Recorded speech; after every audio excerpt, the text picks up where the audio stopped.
All right, so the single leg deadlift, what you're gonna do is stand with the kettlebell or the dumbbell.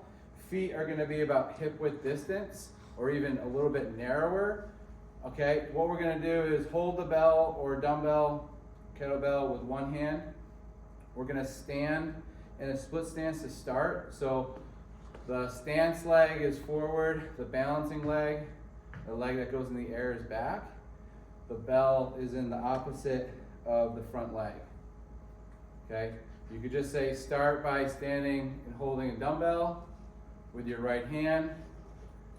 Step back with your right foot, look straight ahead, and then as you look straight ahead, okay, know where your horizon is, okay, because that's what you're going to be focusing on. Because if you look down, you're going to end up flexing the spine and going downward. Okay, so feet about hip width distance or a little bit narrower. The bell is going to go right in front of the toe, okay, or like almost like you're about to squish your toe, and then you're going to hinge back up. So feet are together, hold the bell with the right hand, balance on the left leg. Bell is going to go toward the toe. Your balancing arm is just going to go out to the side, and the balancing leg is going to hinge back with the toe down. So important cue here is to not let that hip externally rotate. So internal cue, internal rotation, or just point the toe down and then stand up. So it's hinging on one leg and then standing up. Other side, give you a side example. So if you look down, you're going to just end up going down. So you want to look kind of at the horizon in front of you. And if you need to look down a little bit for balance, you can.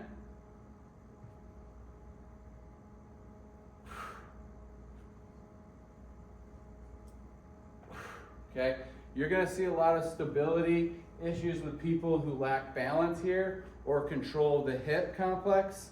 Because what happens is a lot of people the hip will go like this and then they'll go like that. So you have to keep your body upright. So it's an anti-rotation exercise as well as anti-lateral flexion exercise. So I'm trying not to side bend here. And then as I move forward, I'm trying not to rotate. So I have to use my hip abductors, my hip adductors, as well as my hamstrings and glutes, okay, which basically means that this is a sagittal plane, it's a transverse plane, and it's also a frontal plane exercise because you're on one leg. So that's why with the CFSC approach, they prioritize things on one leg because athletes land on one leg and they get in these positions like a deadlift, single leg, right? You don't see a lot of bilateral movements on the field. It mainly are one-legged motions. So that's the single leg deadlift. You can also do it with a barbell, okay?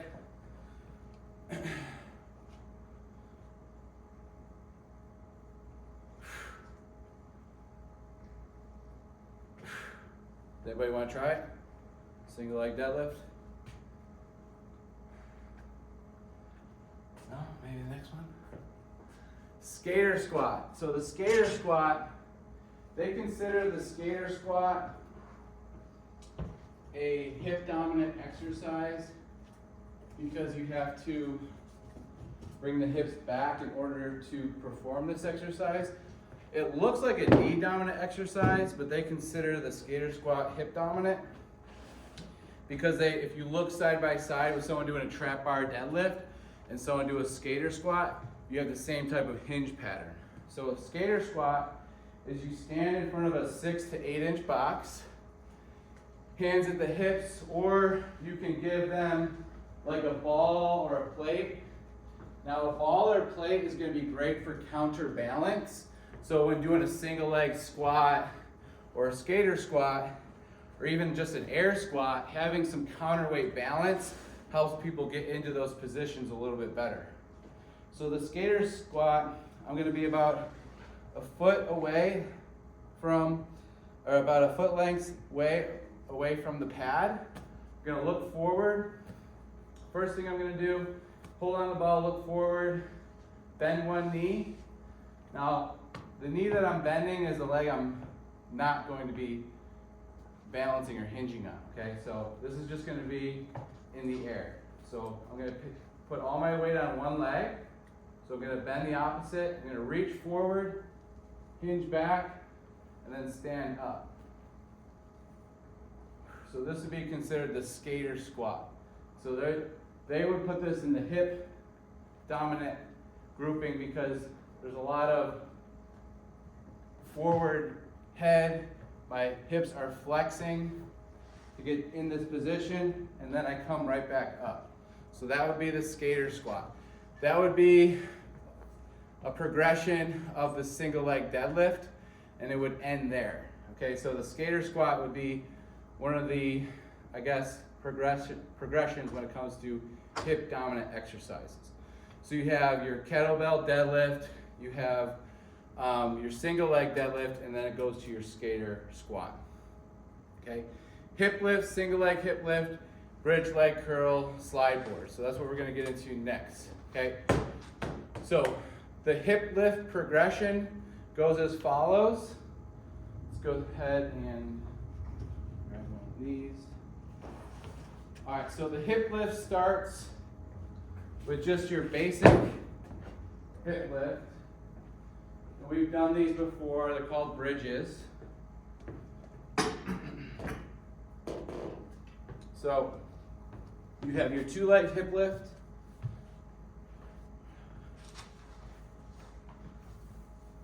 Okay, so this would be your hip lift. Hip dominant, okay, glute and hamstring focus, that's what hip dominant means. Then you have your single leg hip lift. You pull one knee to the chest, toes are up, head down, press through the bottom foot, and return. Hold for about 3 to 5 seconds. Perform 3 to 5 reps on each side.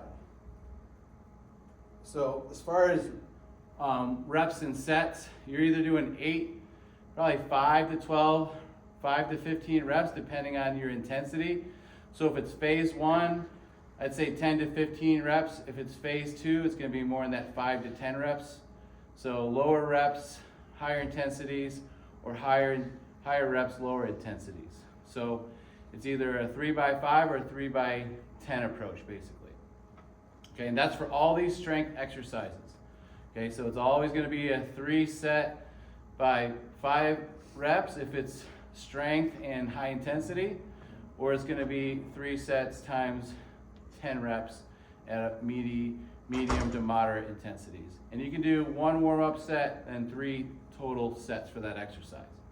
So your bridge leg curl slide board, there's a couple variations here. So first one is just bridge leg curl would be eccentric. So we would call this the eccentric leg curl. So all I'm going to do here is lift my hips. I'm going to slowly straighten my knees and then relax my legs to the ground, then reset. Hips up, slowly straighten my knees, relax, and then reset. So this is called the eccentric leg curl. So that would be your first progression after the single leg hip lift. The next progression would be the bridge leg curl. So this would be extend, keep my hips up, and then curl. Extend, curl. Now that will cramp your hamstrings if you've never done this exercise or if you haven't done it in a while. Very, very tough and rough exercise on the hamstrings. You can also do 1 leg at a time, eccentric. Very hard stuff. Why is that important to have good eccentric hamstrings? Is because when you sprint, you're eccentrically loading the hamstring. So you need tough, hard, strong hamstrings to be able to take on those types of loads. So that's your eccentric leg curl. Your leg curl and then your single leg eccentric leg curl. I wouldn't recommend the concentric single leg curl. That would probably be the most advanced. Now you can do foot elevated hip lift.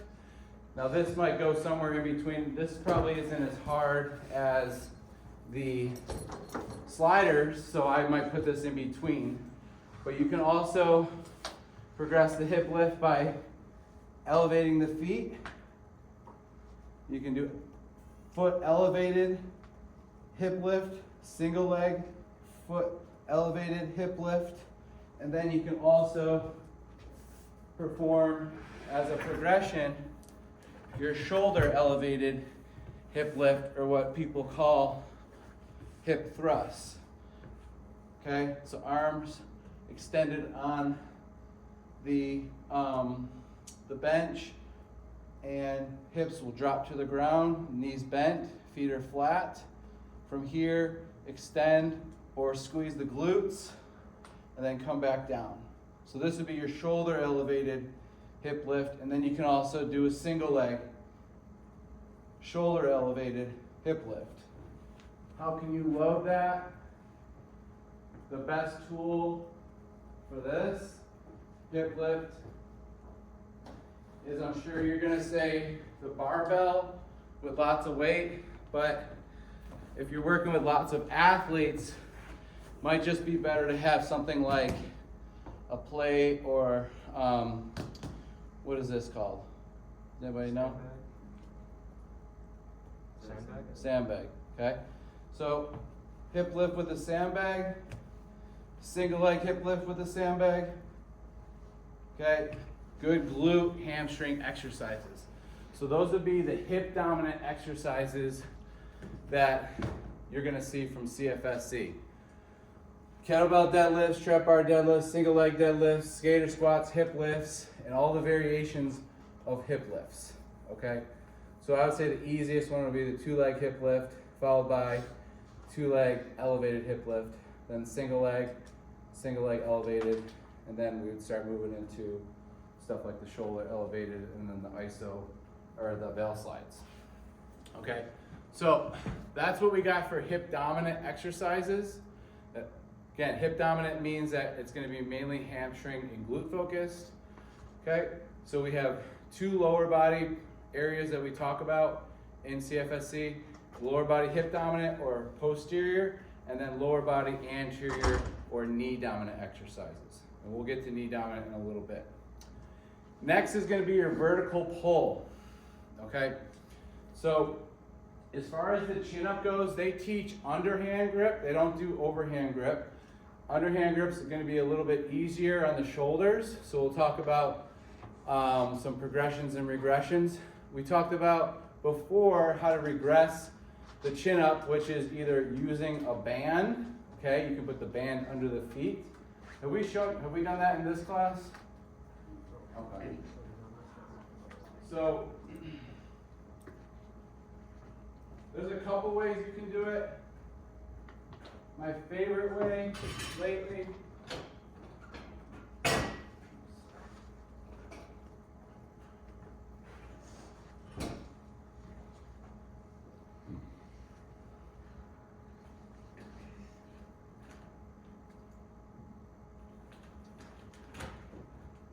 so you can pull it around your anchor points like this, okay?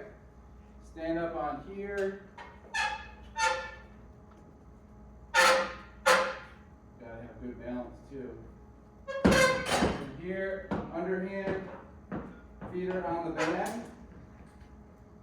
That's gonna assist me just like this. I like this because it keeps your back straight. It doesn't make your feet go out in front of you. And you don't have to worry about this thing coming back and hitting you.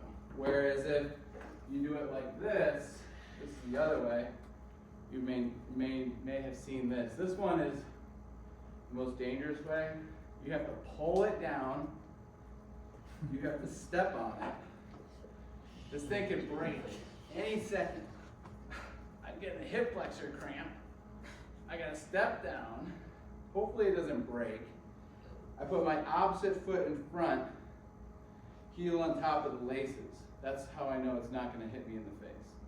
If I don't do that, it's more likely. From here, bend the knees a little if you want, or keep them straight. Full range of motion, make sure the elbow locks out. It's not going halfway down, and you pull all the way up. And then come all the way down, okay? So that would be your pull-up or chin-up. Regression, you can use bands. Okay, another way you can progress that is to add a weight vest, or you've seen the chains that hook onto the plates. So if your athletes can do more than 10 reps, that's when you can start adding weight. Because after 10 reps, it becomes more about muscular endurance and not strength. So if we want to build strength and hypertrophy, or mainly strength, then we want to make sure that we're adding weight to our pull-ups. So that's how we progress the pull-up. The banded chin-up is what we just went over. The flex arm hang and eccentric chin-up is what we'll do next. So the eccentric chin-up is another way to stimulate the pull-up, but it's an easier version. You have to be able to get the client to get themselves up and over the bar first, and then their job is to slowly lower. So this is an eccentric pull-up. So however I would do that, I would get them to here first, and then from here, 1, 2, 3, 4, 5, relax, and I would go for 3 reps for the eccentric pull-up. I wouldn't do that 10 times. Eccentric forces are going to cause more fatigue, and eccentric forces are actually going to increase range of motion better than the concentric forces. So it's a range of motion exercise, and we are strengthening for the pull-up. You can also do the flex arm hang. So the flex arm hang is you're going to pull up, or you're going to get yourself up and over the bar. So if you need to jump or prop yourself up, you might need to just get a bigger, higher box. So I'm doing this probably not the safest way, so I would bring boxes over here, and I'd have someone step on a box before they do this. I'm just trying to do this quick. So flex arm hang is when you get their chin up over the bar, and then you hold. You see how many seconds can they hold that position, and you can regress the flex arm hang with just the dead arm hang or the straight arm hang. So those are all regressions to the pull-up. Another regression is the X cable pull down. So at CFSC they do use cables. So they would have them do a half kneeling X pull down. So I'm creating an X with my arms. I get in the inline or half kneeling position. I get to a point where I feel like I'm pulling down, pull back, just like that, make an X, reach up, and pull back. As far as how long should you do your eccentric and concentric, I figure it's 1, 2, 1. 1, 2, 1. You can go 1, 1, 1, just like that, but that's going to be more dynamic focused. You probably don't want to do quick 1 reps with a beginner client or a group, so might have them go a little bit slower just to show you that they can actually perform that exercise. So for the horizontal pull, there's different things we can do. You can use rings or TRX. You have the seated chin up with rings, which might be able to show you that. So the seated chin up with rings. Let's see if I can do this. You want this as high as possible. I don't think it's going to work. So basically, if I can get this higher, which I'm not going to be able to do, these aren't going to go any higher. Sometimes you can get something that's just a lot higher up, and you can have the individual just hold. This is what I would do if this is the case. I'd have them hold like here. You just have them squat down in the chair and just pull up. Okay, so this is another modification for if you don't have, if you can't do a pull up, then do, what is this called again? Seated, so this would just be a seated chin up. So if I get this ring, if I get these rings or TRX up a little bit higher, you can just have them do a seated chin up. Okay? Horizontal chin up with rings or TRX, incline to horizontal to progress. So here's your first horizontal TRX row. I'm at an incline, okay? You're gonna see a lot of people do this, right? Use momentum, like that. So when you're cueing this one, it's slow on the eccentric or slow when you're slow on the way back, and then pull yourself up. Slow on the way back, pull yourself up. Here, your body needs to be stiff as a board, because if you go like this, you get flexion in the back and it'll look like this. You want your body straight as possible, and then to make it harder, you go more parallel to the ground. And the hardest you're going to do is if you can do a foot elevated version of this. This might not look pretty. I'm just going to go for it. But you would go like this, horizontal. That's definitely not going to work.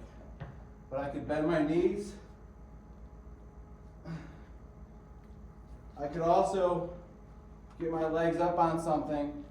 Again, this would probably have to be higher, but I could get right under here, and this would be the hardest version, is to be totally parallel to the ground. Okay? So that would be horizontal row. Vertical pull is basically pulling from overhead. Then you have things that you're pulling from in front. So that's your one arm, or that's your TRX progression from incline to parallel. That's how you progress that. Now the one arm row. So the one arm row can be done with a kettlebell or a dumbbell. One arm row, what you're gonna do is a little bit different than what you've been taught. You've probably seen this is your typical one arm row, right? One arm just like that, and you pull it just like that. Well, CFSC, they have you one arm distance away from the bench with feet really wide, and then probably a dumbbell so it goes lower. Feet are wide, arm is one arm distance away from the bench, and then from here you're on your toes, and you look straight at the bench and pull the bell into the rib cage with the back flat. Okay, we don't want to be rounded like this. Okay, we want to be back flat, just like that. Same thing for this strength exercise. It's going to be about, again, 5 to 10 reps on each side. Okay, depending on what period or phase you're in. So that's the one arm row. Then you have the inline row. So the inline row, inline means half kneeling. So you get this in line in the half kneeling position, okay? And it's just a one arm row just like this. So this is another horizontal row in the half kneeling position. If you want to get more legs involved, bring the back knee off the ground. So now you're doing upper and lower body at the same time. So half kneeling, one arm row, progress, back heel off the ground, progress even more, front heel off the ground. Okay, but then it becomes more of a full body exercise by that point. But let's just say you wanted to get a 2-for-1 right away, that's how you do that. TRX YTW. So TRX YTW, and standing shoulder ER with cable. So we added TRX and standing shoulder ER into the horizontal row category because they affect the rotator cuff. So they're also like a pulling exercise. So they categorize some of these rotator cuff exercise and they put them in the horizontal pull. So in place of things like rows, you could work on scapular strength. So the YTW is your back. What degree am I at here? So if this is 180 degrees, what am I here? 90. Okay, so incline, so we're going, what do we got here? YTW, so pull, and then this is my T, pull, this is my Y, this is a little bit harder, and then my hardest one is going to be the W. Okay, so T, go back slow, Y, go back slow, W, go back slow. Okay, so you don't want to do these, you don't want to do this number here where you see people go like this, because you're using momentum, you're not using strength. The slower you go, the more muscles are going to activate, and the slower you go back, the more you're going to get out of it. So it's T, Y, and W would be the progression for TRX rotator cuff work. The last one, standing shoulder ER with cable. So you line up the cable with your shoulder.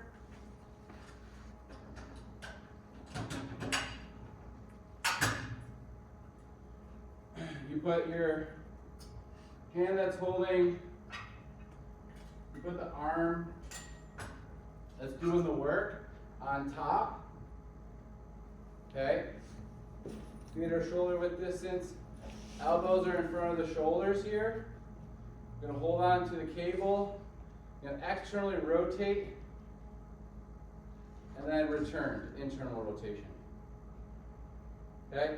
So this is going to work rotator cuff, infraspinatus, supraspinatus, and teres minor. Okay? So that would be a little bit of what we call a shoulder external rotation. And that's a really good way to strengthen the whole shoulder capsule and rotator cuff. Okay, we call that the standing shoulder ER with cable. So all you do is line up the cable with the elbows while you're standing, hold on to the cable, and then make sure that the top arm is on top of the bottom arm, elbows in front of the shoulders, and then you externally rotate the arm that is holding on to the cable. And you'll feel a nice crushing sensation in the back of that shoulder there. Okay? And we'll go over these exercises when we do our group coaching. All right. So knee dominant exercises, we have our squat progression. So whenever you're having someone squat, first thing you want to make sure is that they have something to squat to so that they have consistency when they squat. And we want to find something to squat to that's about 90 degrees of where their knee is, so, or where their hips are parallel to the ground. Okay, so this is where we'd want them to squat to. Let's just say you notice that their heels are elevating off the ground. That's when we could put either some plates or a ramp to elevate their heels. And then we also want to add external load to their squat, because that's also going to help them get into position. So you can progress first by starting with like a 5 or 10 pound plate or med ball. Feet are shoulder width apart, looking straight ahead. You're gonna reach out in front of you as you bend your knees, keep your back straight, and then stand up. So its feet are shoulder width apart, hold on to a ball or plate. You're gonna reach forward as you squat, look straight ahead, and then stand back up, okay? After that, you go to our goblet squat. We want the dumbbell or the kettlebell as close to your chest as possible. Okay, we don't want the bell to be out here like this. So we want the bell to be on our sternum and xiphoid process or lower chest area. Feet are shoulder width apart, look straight ahead. You're gonna bend the knees, elbows touch the knees, and then stand straight back up. If you tell someone, make sure your elbows touch their knees, but they go like this, they kind of round forward just so they can do that, then that might be a bad cue. Because we don't want them to do this just for the sake of the elbows touching the knees. So if it looks like this, that's better than going like this, okay? So this is your goblet squat, okay? Squat. After that goes into your front squat. So the front squat is the exercise you'll learn with your hang clean. Okay, so before you learn a hang clean, you'll learn how to front squat. And after you learn how to goblet squat, you'll learn how to front squat. Okay, so front squat would be the prereq to a hang clean because you need to get into this position right here. So this is your front squat position. Okay, another great way to load the bilateral squat is front squat. The CFSC will not do a back squat. They will not prescribe or teach the back squat unless their athletes are going to college that they'll be assessed the back squat. So they'll be specific to the athlete. When you're doing a front squat, like one problem I have is it's hard to get the wrist under. Yeah, I don't like front squat. This actually, I feel like I'm tearing the muscles in my forearms. So I actually do back squat. Okay. Or I'll do leg machine press. Leg machine press is a great leg stimulus if you're trying not to worry about like stability, your hands, your back, or anything like that. CFSC would just have you do a goblet squat or a split squat or a one leg squat. They're not going to have you do a back squat in place of a front squat. So if you can't do a front squat, they'll just have you do a goblet squat or a two arm split squat. So like holding on to 2 dumbbells. But for the front squat, yeah, your hands are in this extended position, right? Which can be hard on a lot of people's wrists. But for a lot of athletes, they'll have to be able to hang clean. But again, if this isn't functional for them, you might be doing something like a vertical jump, or maybe you're doing something like med ball slam in place of the hang clean, okay? So after the goblet squat, you learn your front squat. Basically the same type of positions as your goblet squat. Elbows will almost touch the knees and you'll stand back up. Your back will be straight. Okay, you don't want to go forward and hinge. Want it to be very bendy in the knees. So we want that full range of motion in the knees. Once you get down, right back up. Okay, so the next squat would be the lateral squat. Okay, the lateral squat you can load either in a goblet style. Okay, so we've learned lateral squat as a mobility exercise, right? But it can be loaded and it can become a strength exercise, right? So you put it in a goblet squat or a goblet position. Feet are about 4 feet apart. You're going to bend one knee and straighten the other leg. Look straight ahead and then stand back up. And you'll do about 3 to 4 reps on each side, up to 8 if you're in that high rep. But since lateral squats are really tough, even in that phase 1 when you're supposed to keep reps high, I would keep reps pretty low even for the lateral squat. So I still wouldn't go over 5 to 8 reps, just because it's pretty high intensity and you have to do both sides. To make this harder, instead of just doing one side at a time, I can do alternating. Okay, alternating lateral squat would be a progression. I could hold the weight in one hand like this as well. So it doesn't have to be in that goblet position. The weight closest to the knee that you're bending toward is the arm I would cue you to use, not the opposite. So I probably wouldn't go like this. There'd be too much swinging going on. So we'll go over the split squat. It's a little out of order, but split squat would go after lateral squat, goblet squat, then split squat. So split squat would come next, okay? Body weight split squat, goblet split squat. Once you have gone over your 100-pound goblet, then you can start doing 250s, 255s, 260s, two-handed split squat, okay? After you've done that, you can do your rear foot elevated split squat. Now, CFSC will not prescribe split squats with feet on a bench. And I won't either. You'll never see me do a split squat using a bench.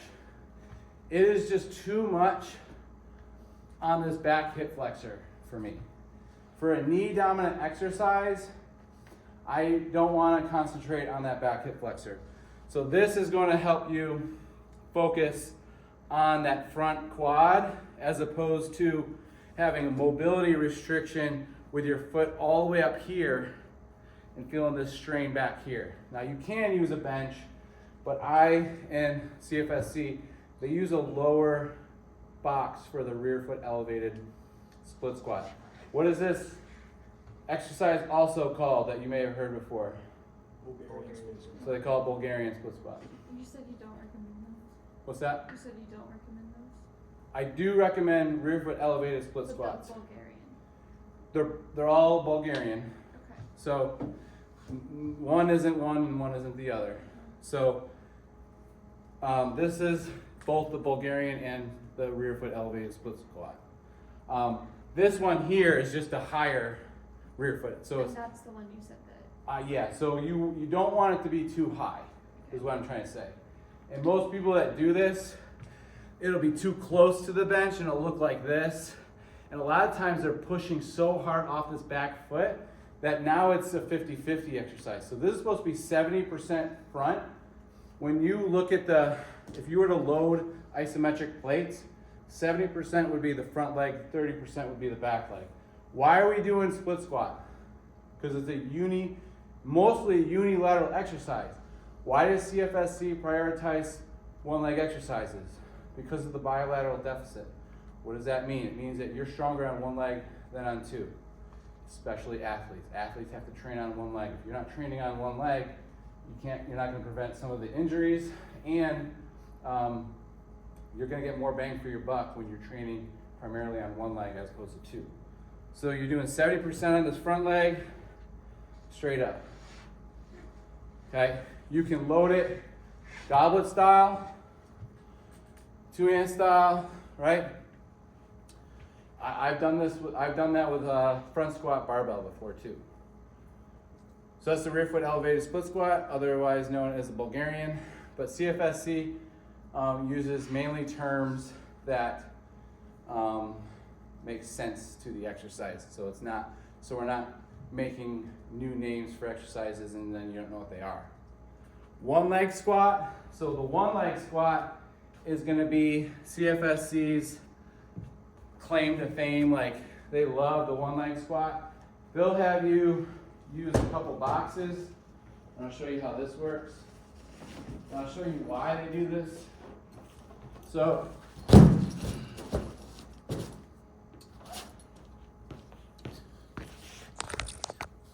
all right, so you could do a one leg squat like this, right? But what is going on here? This leg here has to go into hip flexion, right? So watch, when I go on this right side, this leg here, I have to get this leg into hip flexion, okay? So then it becomes a two different type of exercise. You're focused on one leg and mobility here of this leg. When you elevate here, you don't have to do that as much, okay? Plus, you're going to get consistency. Whereas the pistol squat, one is too much range of motion, and what people do is they get all the way down to the bottom and they relax and then they try to yank themselves back up. One of the worst exercises you can do is a pistol squat. The one leg squat is not a pistol squat. So they would have you on a box, on another on a 6-inch box. That way you could also go like this. So that way this leg here could actually be a little bit more straight, so it doesn't have to hike up so much, right?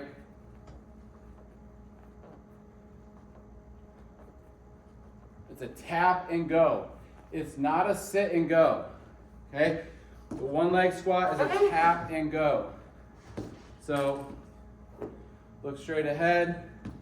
Remember, as soon as you get to this one leg position, your body wants to do this, right? So you have to hike, don't let your hip hike. So you have to stabilize your hip. Your lip wants to do what is called a lateral pelvic shift. It's moving laterally. What's doing those? What's stabilizing that? Your core, your adductors, abductors. Okay? So if I do a one leg squat on this right leg, look straight ahead. Don't let my hip hike. Tap and go. Okay? You don't want to do this. Right? You've probably seen this before. Okay, that's not going to be the same as a tap and go. Tap and go is what we're looking for. Okay, but another great knee down exercise is the lunge. It's probably going to go after the squat progression, after the lateral squat, and after split squat. It's probably going to be a little bit before the one leg squat. So I wouldn't say the lunges are hardest exercise. I'd say the one leg squat is. Lunges might be second or third. Lunges are not an exercise I'll have people do as a warm-up exercise. It should be known as a strength exercise. You're putting a lot of eccentric force on that knee whenever you step. Whereas this concentric force isn't as hard as actual landing on that foot. So lunges are a little bit harder than split squats. Okay? Val slide, split, and lateral. So val slide, our sliders.